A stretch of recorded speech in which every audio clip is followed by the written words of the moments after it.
Assalamualaikum warahmatullahi wabarakatuh. Salam sejahtera bagi kita semua. Yang terhormat Bapak Muhammad Ubaidillah, Sarjana Pendidikan Magister Sains, selaku dosen pengampu mata kuliah Akuntansi Manajemen, dan rekan-rekan yang berbahagia.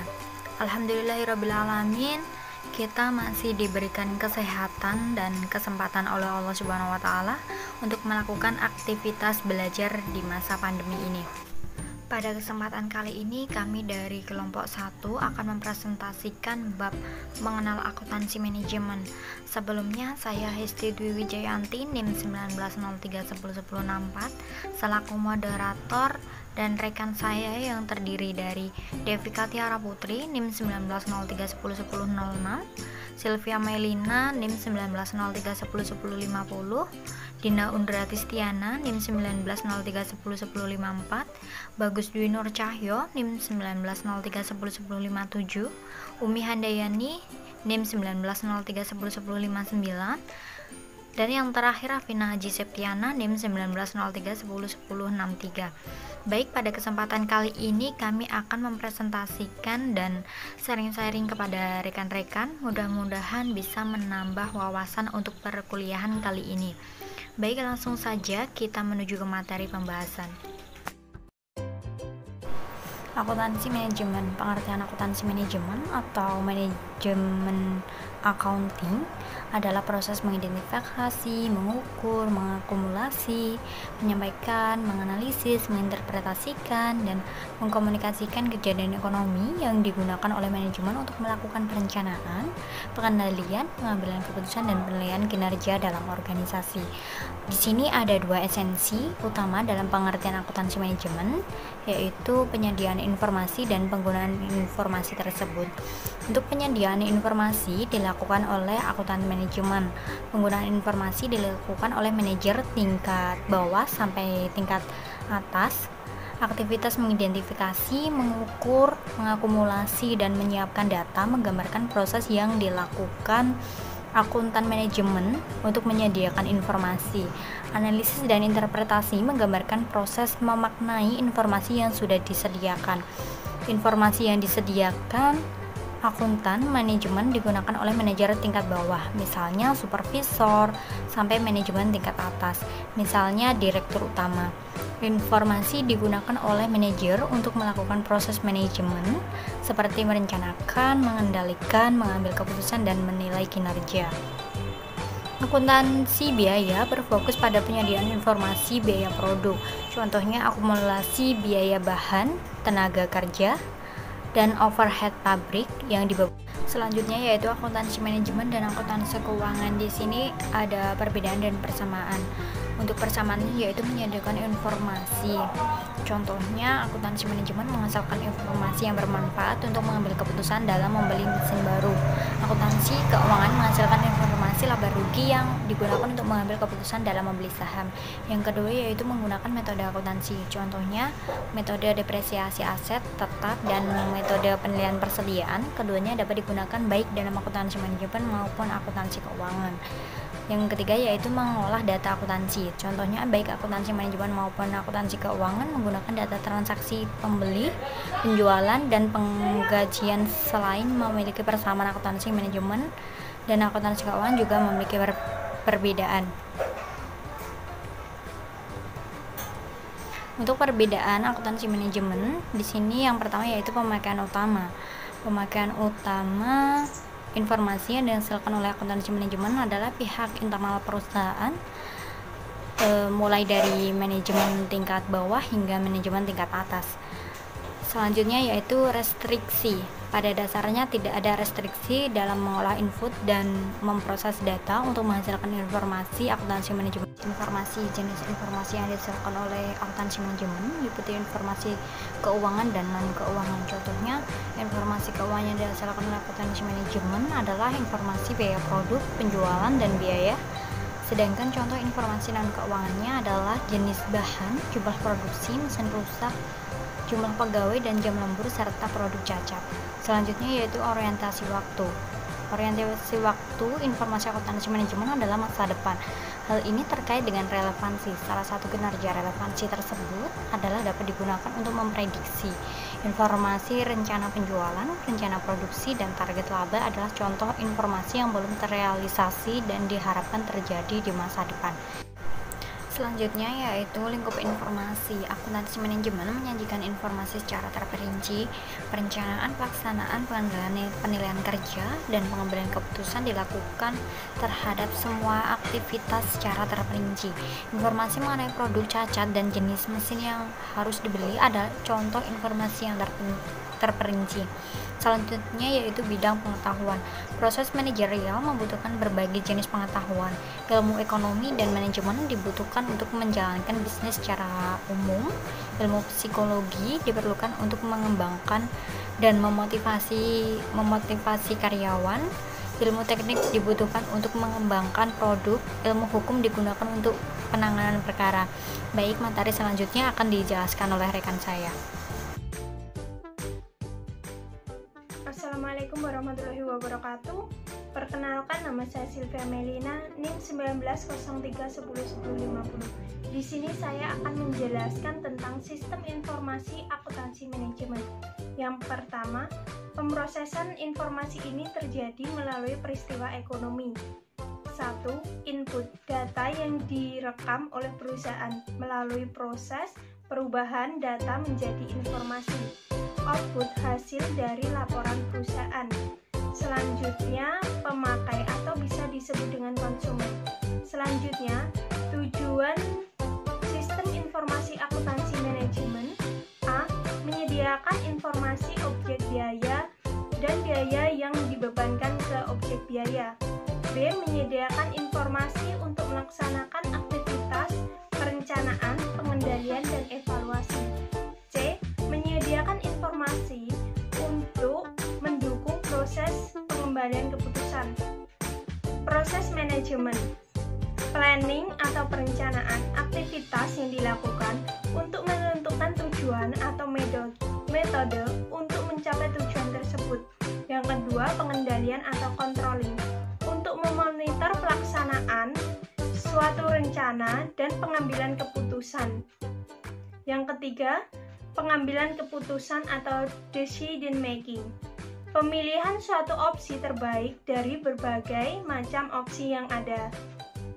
Sekian dari saya, bila ada kurangnya saya mohon maaf yang sebesar-besarnya. Wassalamualaikum warahmatullahi wabarakatuh. Assalamualaikum warahmatullahi wabarakatuh. Saya Dina Undra Tistiana, NIM 1903101054. Di sini saya akan menjelaskan mengenai sejarah akuntansi manajemen. Sejarah akuntansi manajemen awalnya hanya dikenal istilah akuntansi saja, tanpa membedakan akuntansi manajemen dan akuntansi keuangan. Walaupun akuntansi manajemen dan akuntansi keuangan merupakan pengetahuan yang berbeda, tetapi sejarah dan perkembangannya tidak dapat dipisahkan satu sama lain. Pada uraian berikut akan saya jelaskan mengenai perkembangan akuntansi dan spesifik sejarah perkembangan akuntansi manajemen. 1. Periodisasi sejarah perkembangan akuntansi. Ahli sejarah akuntansi mengkaji perkembangan sejarah akuntansi melalui dua pendekatan, yaitu menginvestasikan data arsip dari waktu ke waktu dan mengkaji perkembangan bisnis yang mempengaruhi akuntansi. Berdasarkan hasil pengkajian dari berbagai sumber, dapat disimpulkan bahwa periodisasi sejarah perkembangan akuntansi dapat diklasifikasikan menjadi tiga, yaitu sebelum sistem pencatatan berganda atau double entry system, pengenalan sistem pencatatan ganda, dan setelah sistem pencatatan ganda. Sistem pencatatan ganda adalah serangkaian aturan pencatatan transaksi akuntansi yang menentukan agar setiap transaksi dicatat minimal dua akun yang berbeda. A. Akuntansi sebelum double entry system. Periode sebelum pencatatan ganda meliputi zaman Mesopotamia, Mesir, Cina, Yunani, Romawi kuno, dan medieval England. 5.000 tahun sebelum double entry system, pencatatan aktivasi komersial sudah dilakukan di Mesopotamia. Pada zaman ini ada ketentuan undang-undang yang diberi nama Code of Hammurabi. Undang-undang ini mengatur aktivitas bisnis pada masa itu. Berdasarkan undang-undang ini, agen penjual barang ditentukan untuk membuat daftar harga atau price quote tertutup dan tersegel yang digunakan oleh penjual dan pembeli dalam aktivitas transaksi. Sekitar tahun 600 sebelum Masehi, pemerintah Yunani sudah membuat laporan pertanggungjawaban keuangan kepada rakyat. Pertanggungjawaban ini memungkinkan rakyat memonitor keuangan pemerintah. Medieval berarti abad pertengahan atau sering dikenal Middle Age. Setelah kerajaan Romawi runtuh, muncullah perkembangan berikutnya. Muncul pada masa feodalisme Inggris. Pada zaman itu, mulai dikenal catatan pajak yang harus dibayar. Manuskrip akuntansi yang ditemukan masa itu adalah Domesday Book tahun 1130 Masehi sampai 1485 Masehi. B. Pengenalan double entry system. Manuskrip yang menunjukkan perkembangan akuntansi paling signifikan ditemukan pada periode Renaissance di Italia. Temuan penting pada periode ini mempengaruhi perkembangan sejarah akuntansi adalah sistem pencatatan ganda atau double entry system oleh Luca Bartolomeo Pacioli. Ia merupakan seorang terpelajar pada masa itu. Ia menulis buku berjudul Summa de Arithmetica Geometrica Proportionalita yang dicetak pada 1494. C. Akuntansi sebelum double entry system. Perkembangan awal akuntansi manajemen. Sejarawan akuntansi percaya bahwa perkembangan akuntansi dipengaruhi oleh tuntutan dunia usaha agar akuntansi menentukan cara yang lebih baik dalam menentukan besaran laba. Tulisan sejarawan akuntansi A.C. Littleton tahun 1940 tentang 7 faktor yang mempengaruhi perkembangan akuntansi. Selanjutnya, 7 faktor tersebut akan dijelaskan oleh rekan saya. Terima kasih. Warahmatullahi wabarakatuh. Saya Bagus Dinarjayon 19.01.01.057. Izin mempresentasikan yang pertama, saya akan menjelaskan tentang 7 faktor yang mempengaruhi perbaikan perhitungan laba menurut A.C. Littleton. Yang pertama, hak kepemilikan properti. Hak kepemilikan properti digunakan sebagai dasar bagi akuntan untuk mencatat tentang properti. Yang kedua, ada modal. Modal merupakan sumber daya yang digunakan organisasi. Akuntansi mencatat penggunaan sumber daya ini. Yang ketiga, peningkatan perdagangan. Misalnya peningkatan pertukaran bagi barang menuntut catatan akuntansi yang lebih baik dan lebih formal. Yang keempat, pemberian kredit. Pada awalnya transaksi kas diselesaikan seketika dan tidak membutuhkan pencatatan. Namun munculnya transaksi kredit yang belum sepenuhnya diselesaikan antar pihak yang bertransaksi. Nah, karena itu perlu dilakukan pencatatan atas transaksi kredit. Yang kelima, kemampuan menulis. Kemampuan menulis yang dimiliki oleh akuntan atau juru tulis diperlukan untuk catatan akuntansi yang lebih baik. Yang keenam, ada uang. Transaksi dicatat dalam satuan uang. Adanya uang membuat transaksi akuntansi menjadi lebih baik. Yang ketujuh, kemampuan aritmatik. Perincian moneter transaksi harus lebih terperinci, misalnya perincian penjualan. Kemampuan aritmatik mempengaruhi perbaikan catatan akuntansi. Saya akan menjelaskan tentang revolusi akuntansi manajemen. Revolusi pertama akuntansi manajemen terjadi pada tahun 1950 sampai 1980. Revolusi akuntansi manajemen ditandai oleh inisiatif Ford Foundation untuk rekonstruksi pendidikan akuntansi manajemen di Amerika Serikat. Revolusi ini bertujuan agar akuntansi manajemen diajarkan secara umum di perguruan tinggi.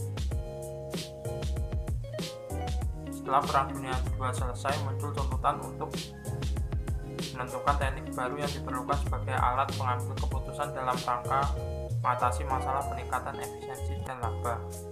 Pada tahun 1950-an muncul istilah penentuan biaya langsung atau direct costing.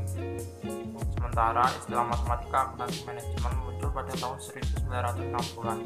Perbedaan utama antara direct costing dan absorption costing terletak pada pelakuan terhadap biaya overhead tetap. Berdasarkan direct costing, biaya overhead tetap dialokasikan pada produk yang dijual. Sementara dalam absorption costing, biaya overhead tetap dialokasikan pada semua produk yang diproduksi. Muncul kontroversi karena ada pihak yang beranggapan bahwa laba yang berdasarkan direct costing tidak etis. Solusi yang muncul untuk mengatasi kontroversi pada waktu itu adalah pengenalan differential cost. Pengambilan keputusan membutuhkan biaya yang berbeda dan tujuan yang berbeda, different cost for different purpose. Sejak itu, biaya klasifikasi menjadi differential cost, full cost, dan responsibility cost. Selanjutnya, revolusi kedua akuntansi manajemen. Revolusi kedua akuntansi manajemen terjadi sekitar tahun 1980 sampai 1990. Sama seperti revolusi pertama, revolusi kedua menghasilkan beberapa perkembangan yang signifikan. Yang pertama, isu pertama terkait pengukuran. Perhitungan biaya harus sejalan dengan perkembangan praktik bisnis. Pada periode ini muncul ABC, Activity Based Costing, dan ABM, Activity Based Management. Manajemen dituntut tidak hanya mengukur aspek finansial, melainkan juga aspek non-finansial. Teknik BSC, Balance Scorecard, sebagai alat untuk menilai kinerja yang lebih baik mulai dikenalkan. Konsep ini digunakan sebagai alat untuk memformulasikan perancangan strategi jangka menengah dan jangka pendek. Isu ketiga terkait dengan perubahan kurikulum. Praktik bisnis dan teknologi berkembang pesat sehingga akuntansi manajemen tradisional tidak lagi menghasilkan informasi yang akurat untuk mengambil keputusan. Ada tuntutan agar akuntansi manajemen tidak ketinggalan zaman. Tuntutan baru itu adalah praktik yang dapat meningkatkan akurasi, penentuan biaya produksi, dan penyediaan informasi yang berguna bagi perbaikan kualitas, produktivitas, dan pengurangan biaya. Sekian presentasi dari saya, kurang lebihnya mohon maaf. Wassalamualaikum warahmatullahi wabarakatuh. Assalamualaikum warahmatullahi wabarakatuh. Saya Devika Tiara Putri, NPM 06, akan mempresentasikan materi yang selanjutnya adalah revolusi kedua akuntansi manajemen. Revolusi kedua akuntansi manajemen terjadi pada tahun 1980 sampai 1990. Sama seperti revolusi yang pertama, revolusi yang kedua juga menghasilkan perkembangan yang signifikan. Yang pertama, isu pertama terkait dengan pengukuran. Perhitungan biaya harus sejalan dengan perkembangan praktik bisnis. Pada periode ini muncul ABC atau Activity Based Costing dan ABM atau Activity Based Management. Yang kedua, atau isu yang kedua adalah isu yang terkait dengan pengendalian dan penilaian kerja. Akuntansi manajemen dituntut tidak hanya mengukur aspek finansial, melainkan juga aspek non-finansial. Teknik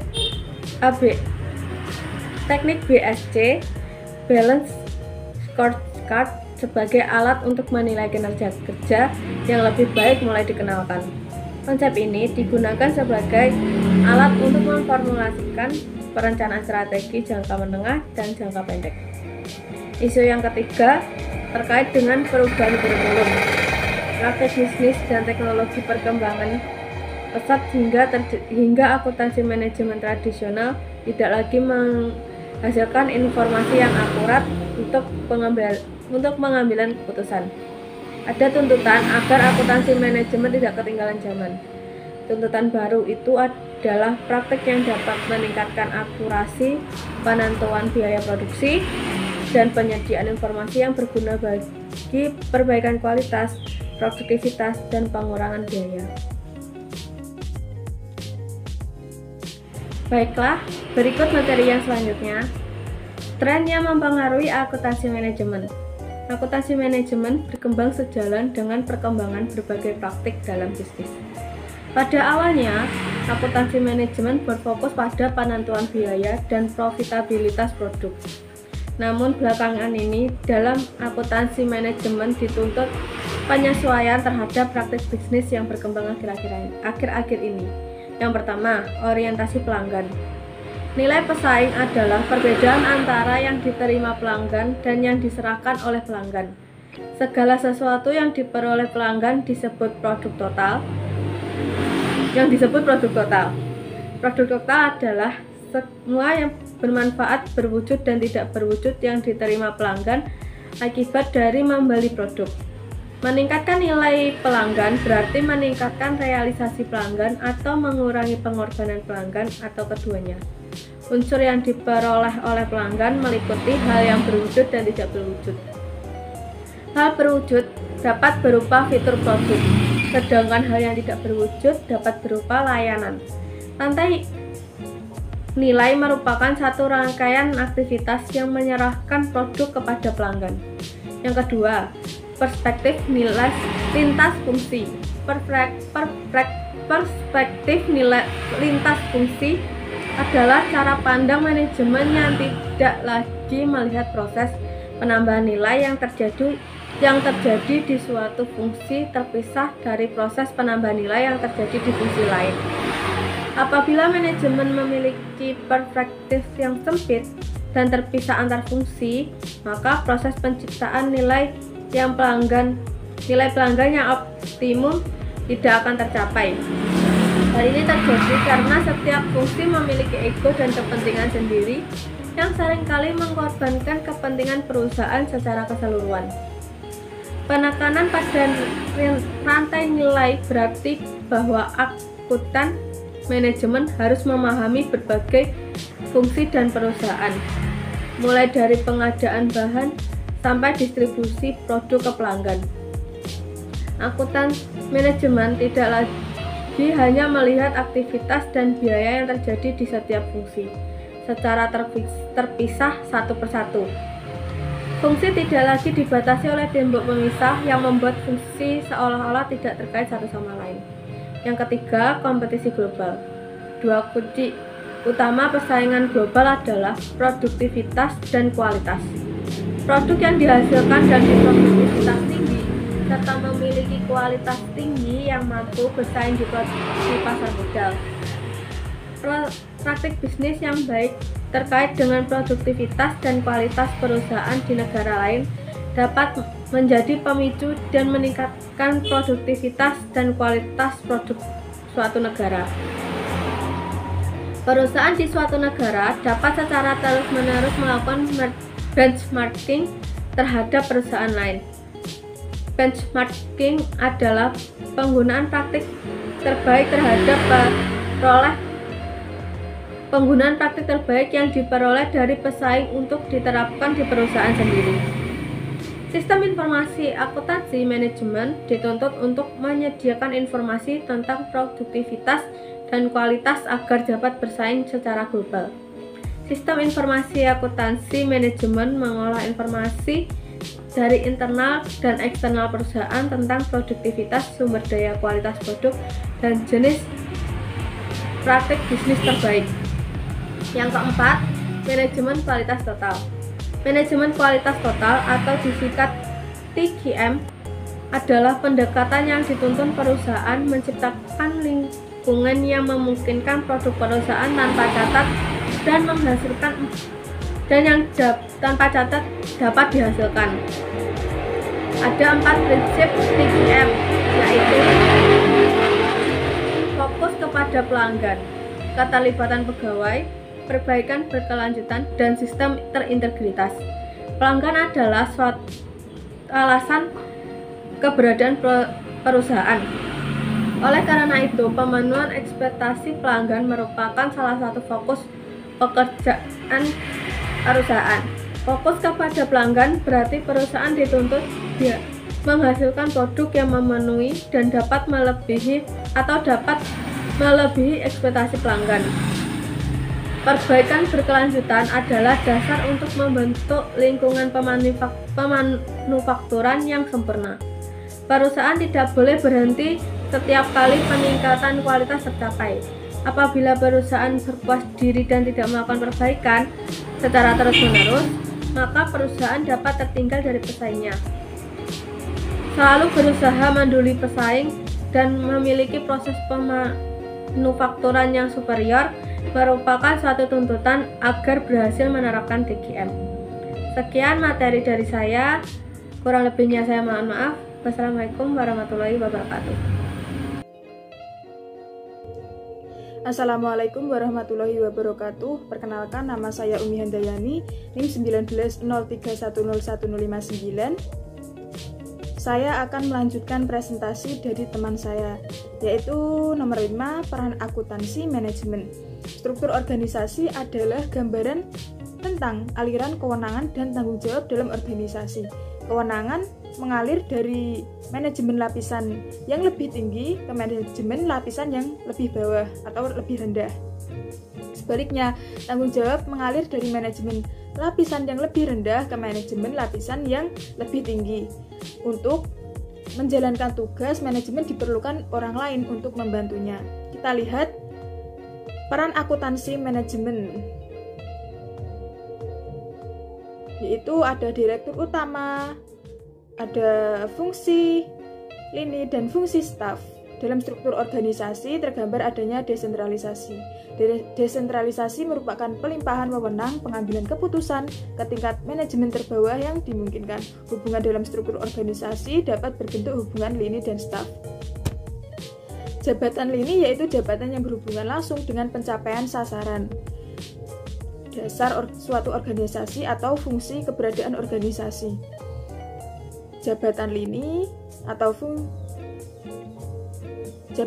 terkait dengan aktivitas pokok perusahaan. Jabatan staf yaitu jabatan yang tidak berhubungan langsung dengan pencapaian sasaran pokok suatu organisasi. Jabatan staf terkait dengan aktivitas pendukung dalam perusahaan. Akuntan manajemen berada pada fungsi controller.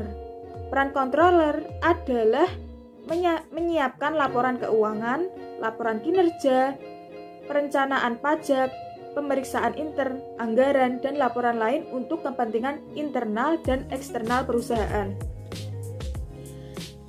Bagian yang berada di bawah controller dapat meliputi bagian akuntansi keuangan, akuntansi biaya, bagian audit internal, dan bagian sistem informasi.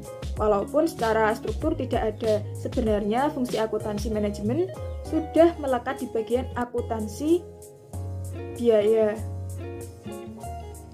Peran treasure adalah mengumpulkan kas, memonitor pengeluaran kas, memonitor ketersediaan kas, investasi jangka pendek, pendanaan utang, dan penerbitan modal saham. Bagian yang berada di bawah treasure dapat meliputi bagian pajak, bagian penerimaan kas, bagian pengeluaran kas, bagian investasi, dan bagian pendanaan. Sekian presentasi dari saya, akan dilanjutkan teman saya. Terima kasih. Perkenalkan, nama saya Rafina Aziz Septiana, NIM 1903101063. Di sini saya akan menjelaskan tentang profesi akuntansi manajemen. Profesi akuntansi manajemen adalah salah satu jenis profesi di bidang akuntansi. Di Indonesia yang menaungi profesi akuntansi manajemen adalah Institut Akuntan Manajemen Indonesia atau IAMI. IAMI adalah suatu bagian dari IAI, Ikatan Akuntansi Indonesia. Jenis akuntansi ada 4, yaitu akuntansi publik, akuntansi manajemen, akuntansi pemerintah, akuntansi pendidik. Akuntansi publik adalah akuntan yang memperoleh izin untuk memberikan jasa sebagaimana diatur dalam Undang-Undang tentang Akuntan Publik. Yang kedua ada akuntan manajemen. Akuntan yang bekerja di perusahaan, tugas utama akuntan manajemen adalah menyediakan informasi yang terkait dengan biaya produk. Dan yang ketiga ada akuntan pemerintah. Akuntan yang bekerja di pemerintah, misalnya BPK, Badan Pemeriksa Keuangan. Dan yang terakhir ada akuntan pendidik, tenaga pendidik dosen atau guru yang memiliki latar belakang pendidik akuntansi sama dengan akuntan lain. Akuntan pendidik juga memberikan jasa kepada masyarakat. Sertifikasi di bidang akuntansi ada 4, yaitu CPMA, BAP, CPSAK, SAS. CPMA Certif Professional Management Accounting untuk meningkatkan penguasaan akuntan manajemen terhadap pengetahuan dan kompetensi teknik di bidangnya. Dan yang kedua ada BAP Bersertifikat Akuntan Publik. Bagian dari Ikatan Akuntansi Indonesia menyelenggarakan ujian sertifikasi akuntansi publik yang sering dinamai Indonesia CPA SM. Dan yang ketiga ada CPSAK. Kualifikasi akuntan yang menyusun laporan keuangan dapat dinilai dari kemampuan untuk menguasai PSAK, persyaratan standar akuntan keuangan. Dan yang terakhir ada SAS, sertifikasi akuntan syariah.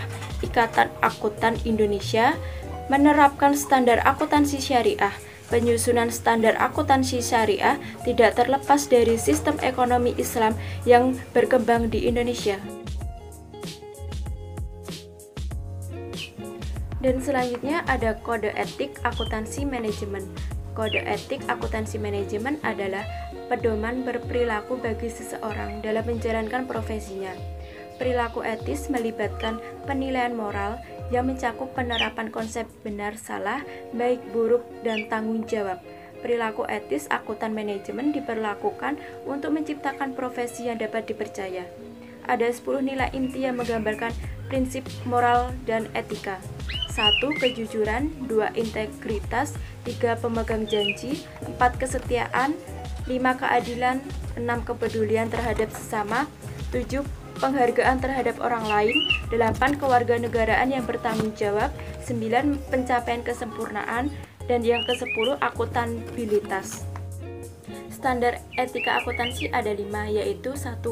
Kompetensi, akuntan manajemen bertanggung jawab pada beberapa hal, yaitu menjaga tingkat kompetensi profesional yang diperlakukan dengan terus-menerus. Dan yang kedua, kerahasiaan, akuntan manajemen bertanggung jawab pada beberapa hal, yaitu menahan diri untuk tidak mengungkapkan tanpa izin informasi rahasia berkenan dengan tugas-tugasnya, kecuali diharuskan secara hukum. Ketiga, integritas. Akuntan manajemen bertanggung jawab pada beberapa hal, yaitu menghindari konflik kepentingan aktual atau terlihat nyata dan mengingatkan semua pihak tidak berpotensi konflik. Keempat, objektivitas. Akuntan manajemen bertanggung jawab pada hal-hal yang mengomunikasikan informasi dengan adil dan objektif. Dan yang terakhir, ada resolusi konflik etika. Dalam pelaksanaan standar etis, akuntan manajemen mungkin menghadapi masalah dalam mengidentifikasi perilaku yang tidak etik atau dalam menyelesaikan konflik etika. Sekian dari saya, terima kasih. Baik, itu mungkin penjelasan dari kelompok kami. Semoga bermanfaat bagi kita semua. Kurang lebihnya mohon maaf. Wassalamualaikum warahmatullahi wabarakatuh.